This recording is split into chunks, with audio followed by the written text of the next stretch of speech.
तो hello friends, स्वागत है आप सभी का डब्ल्यू के रिसर्च सेंटर में। तो फ्रेंड्स, आज हम पढ़ने वाले हैं कक्षा 10वीं का हिंदी, जो पाठ है द्वितीय, जो है 20 के दांत। दोस्तों, ये बहुत ही इंटरेस्टिंग एंड मज़ेदार क्या है, कहानी है। तो इसको चलिए हम लोग पढ़ते हैं एंड इसका ऑब्जेक्टिव क्वेश्चन देखेंगे। तो फ्रेंड्स, सबसे पहले देखिए, 1 नंबर सवाल है, 20 के दांत पाठ की कौन सी विधा है। तो 20 के दांत पाठ की कौन सी विधा है, तो यह है कहानी। क्या है? कहानी कहा गया है। ठीक है। दूसरा नंबर सवाल है, 20 के दांत के लेखक कौन है। तो 20 के दांत के जो लेखक है नलिनी बिलोचन शर्मा है। कौन है? नलिनी बिलोचन शर्मा है। तीसरा नंबर सवाल है, नलिनी बिलोचन शर्मा का जन्म कहाँ हुआ था। तो नलिनी बिलोचन शर्मा का जो जन्म हुआ था पटना के बदर घाट में हुआ था। ठीक है। 4 नंबर सवाल देखिए, नलिनी बिलोचन शर्मा का जन्म कब हुआ था। तो नलिनी बिलोचन शर्मा का जन्म हुआ था 18 फरवरी 1916 ईस्वी में हुआ था। कहाँ हुआ था? तो पटना के बदरघाट में हुआ था। 5 नंबर सवाल देखिए, नलिनी बिलोचन शर्मा की स्कूली पढ़ाई कहाँ से हुई। तो नलिनी बिलोचन शर्मा की स्कूली पढ़ाई पटना कॉलेजिएट से हुई थी। 6 नंबर सवाल देखिए आप लोग, साहित्य के इतिहास दर्शन किसकी रचना है। तो साहित्य के इतिहास दर्शन किसकी रचना है।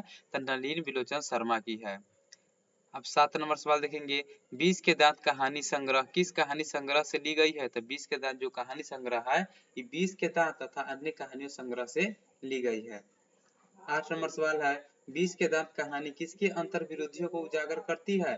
तो 20 के दांत जो कहानी है, ये मध्य वर्ग के लोगों को क्या करती है, उजागर करती है। मतलब मध्य वर्ग के व्यक्ति के बारे में इसमें बताया गया है।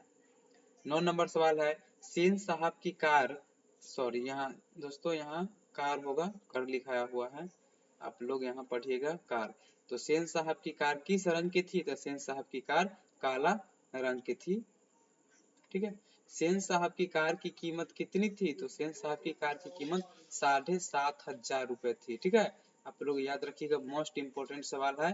तो सेन साहब की कार की कीमत कितनी थी। तो 7,500। सेन साहब के यहाँ गिरधरलाल क्या थे। तो सेन साहब के यहाँ जो गिरधरलाल थे, वो किरानी का काम करते थे। ठीक है ना। सेन साहब के बेटे का नाम क्या था। तो सेन साहब के बेटे का जो नाम था खोखा, उसे प्यार से सब कासू कासू बोलते थे। आगे देखिए, सेन साहब की कितनी पुत्रियां थी। तो सेन साहब की कितनी पुत्रियां थी। तो सेन साहब की 5 पुत्रियां थी। कितनी पुत्रियां मतलब बेटी, कितने बेटी थी। तो 5 बेटी। कितने बेटे थे। तो 1 बेटी। और सेन साहब के परिवार में कुल कितने सदस्य थे। तो 7 सदस्य थे।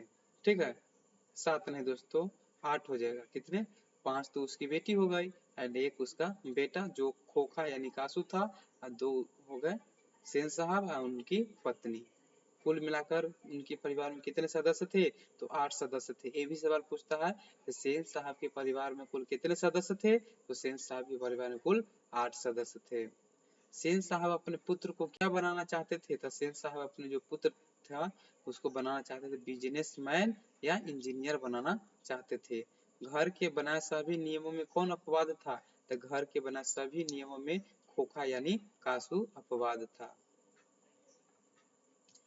सेन साहब अपने पुत्री को मानते थे। तो क्या मानते थे। तो सेन साहब अपने पुत्री को मानते थे कठपुतलिया मानते थे। क्या मानते थे, कठपुतलिया मानते थे।